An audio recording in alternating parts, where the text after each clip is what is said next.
Have you ever noticed how just one little word can completely shift the vibe of a conversation, making a big difference in how your message is received?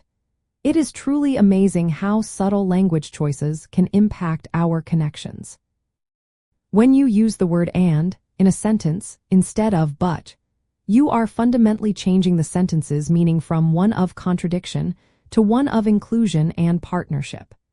It signals that both parts of your statement can coexist and are equally valid, fostering a more positive and collaborative communication environment. The core reason and works this magic is its additive nature. But often functions as an eraser, subtly negating or diminishing the value of what came before it, implying that only one idea can be true. For example, if you say, "That is a great idea, but we do not have the budget," the listener tends to focus on the budget constraint and feels their idea was dismissed. Conversely, and acts as a connector, joining thoughts or observations without creating conflict. When you say, "That is a great idea, and we need to consider our budget," you acknowledge the idea's merit while also introducing a practical consideration, treating both as valid pieces of information. This shift moves away from a zero-sum game where one idea wins and the other loses. It allows for nuance, showing that multiple perspectives or conditions can be true simultaneously. This approach builds trust and encourages the other person to remain as open to your input, knowing you are not trying to invalidate their contribution.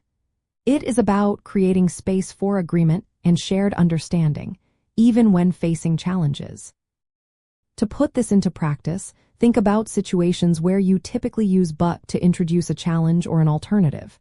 Instead of saying, "I understand your point, but I disagree," try, "I understand your point and I have a different perspective to share."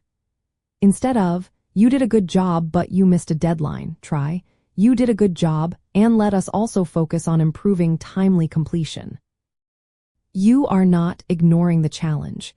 You are simply reframing it as an additional factor rather than an outright rebuttal. This simple linguistic tweak, often referred to as using additive language, is a powerful technique employed in active listening and conflict resolution. It helps maintain rapport and shows respect for the other person's contributions, even when introducing contrasting information. This technique demonstrates a willingness to engage collaboratively, viewing difficulties as shared problems to solve rather than points of contention. By consciously choosing and over but, you empower your communication to be more inclusive, less confrontational, and significantly more effective. You are signaling that you are open to multiple ideas and realities, which ultimately strengthens your relationships and leads to more constructive outcomes in both personal and professional interactions.